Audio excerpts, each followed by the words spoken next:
Hello again, my friends, and happy belated Valentine's Day. Sorry, I know this is coming at you a day late, but I hope you had a great day and that you were able to do things for those you love and that you were able to feel loved in return. You deserve it.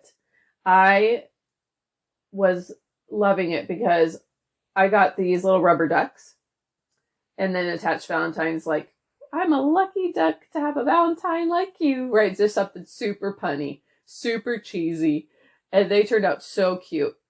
And we ended up having extras, right? We had enough for all of their classmates and I had extras. So I decided to take it upon myself to give a few to some of my friends. And even went to leave them on a few doorsteps of the friends that were in our neighborhood. And as we were doing that, I had my 4-year-old with me because we were walking to drop her off at preschool. And she periodically throughout the whole walk would be like, this house? I'm just like, no, honey, not that house. And I was thinking she was asking like where the next house was, right? But she was just trying to guess like where we were stopping. But then even after we had made our drops, she was still asking, should we do it at this house? And I'm like, honey, we don't even know who lives there. And she goes, Mom, I know. I just want everyone to feel happy because it's Valentine's Day. Is that not like the cutest thing ever? So that's kind of what this episode is about. Again, I know I'm sorry that this is late, but I honestly feel like Valentine's is one of those holidays that should be more than just one day a year. It's one of those things. I feel that way about Christmas too, right? It's like, shouldn't we be focusing on Christ every day? And I feel that way about Valentine's too. It's like, shouldn't we be trying to love people better every day? So before I dive in, I wanted to share a quick quote with you. This is from Russell M. Nelson. He says, quote, marriage brings greater possibilities for happiness than does any other human relationship. Yet some married couples fall short of their full potential. They let romance become rusty, take each other for granted, allow interests and clouds of neglect to obscure the vision of what their marriage really could be. Marriages would be happier if nurtured more carefully. I'm going to let that sink in for a second. Marriages would be happier if nurtured more carefully. So that's kind of what this episode is about. I've just realized in thinking of, I just feel like it's just natural because of the season, right? With this holiday, it's been weighing heavy on my mind how I could show up better for my loved ones, how I could show love more meaningfully, right? More intentionally. So I have a short list of some ideas. I would like to say that I know that these all work for a certainty and that I'm so great at them. I could tell you all this from experience. There's a handful that's the case, but there's also a handful where I've realized in my lack, you know what I mean? Like I've realized that these are things that I want to improve on. So hopefully that makes this a little less daunting. Like, I feel like love is something that is so seemingly simple, but we get in our way so easily as well. So hopefully this will just, again, give us a good base to build from. All right.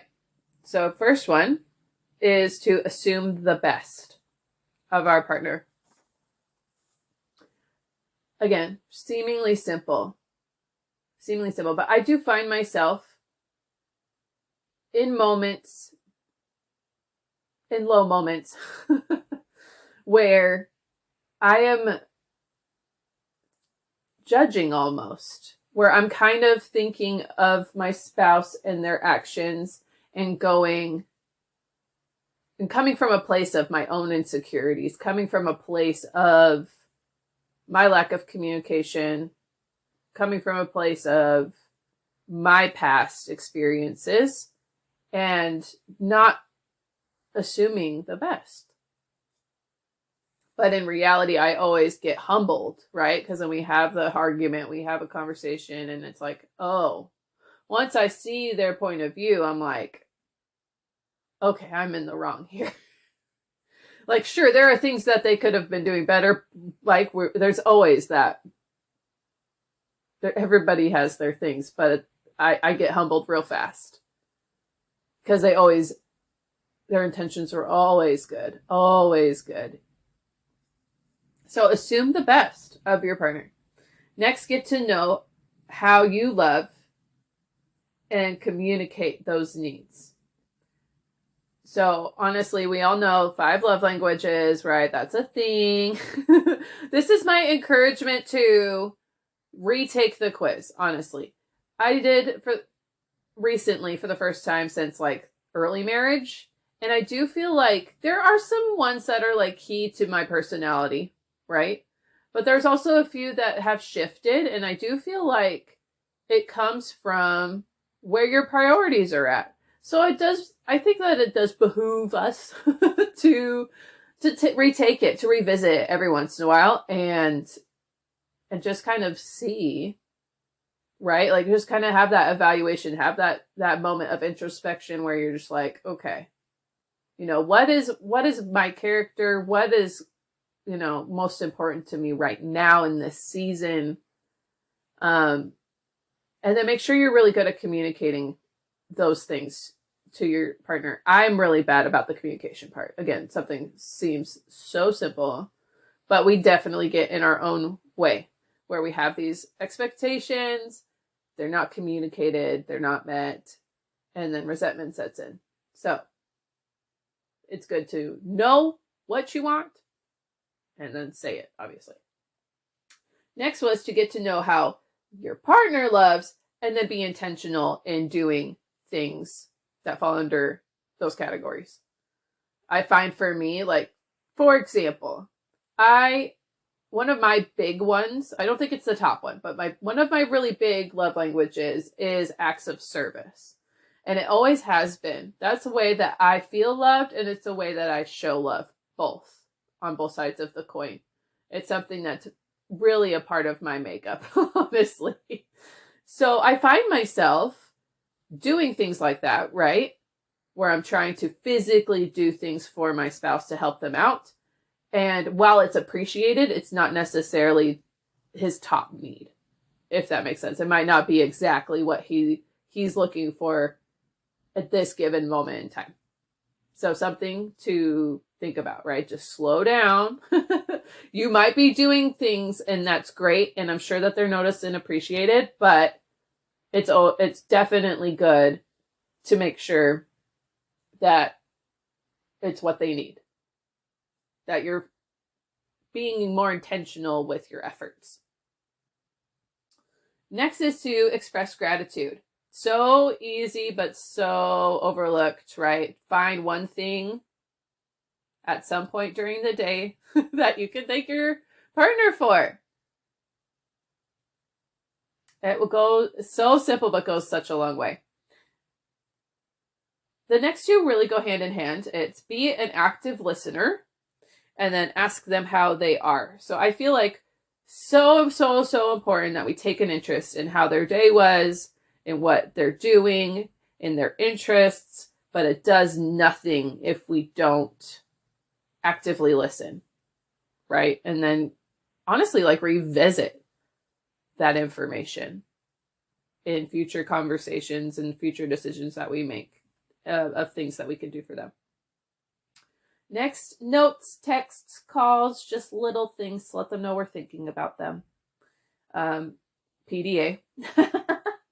I am guilty. I'm sure I'm not the only one. Moms, where you're just like, I am touched out.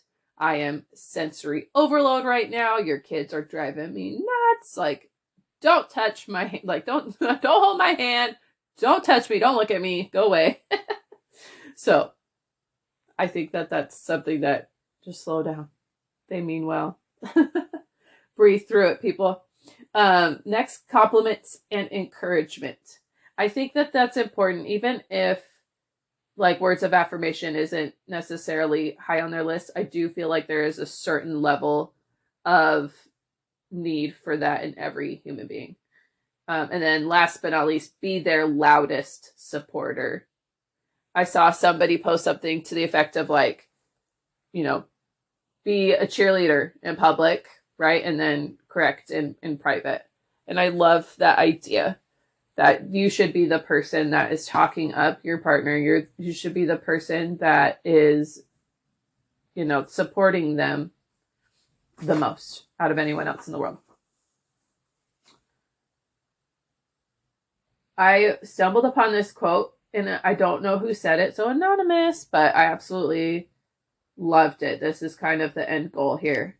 Marriage is an ongoing, vivid illustration of what it costs to love an imperfect person unconditionally, the same way Christ has loved us.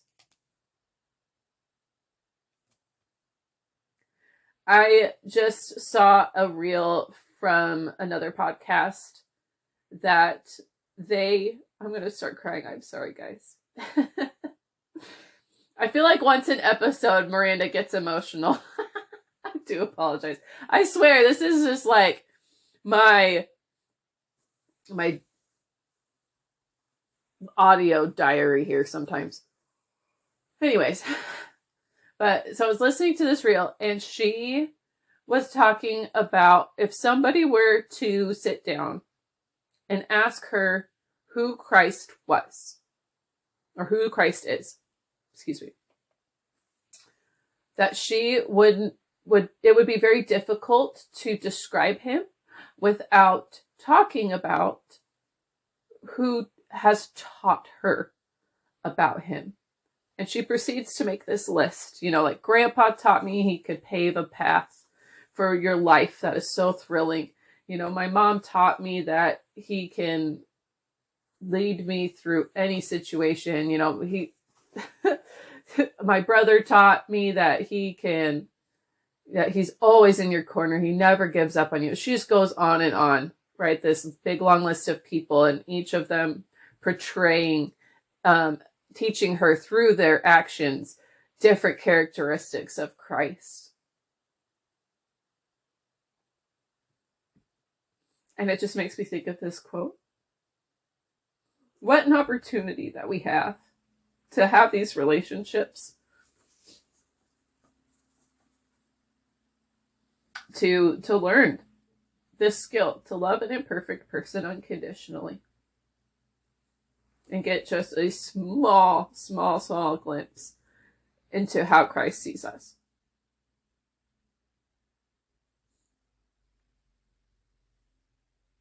That's it for now. Until next time, have the best week.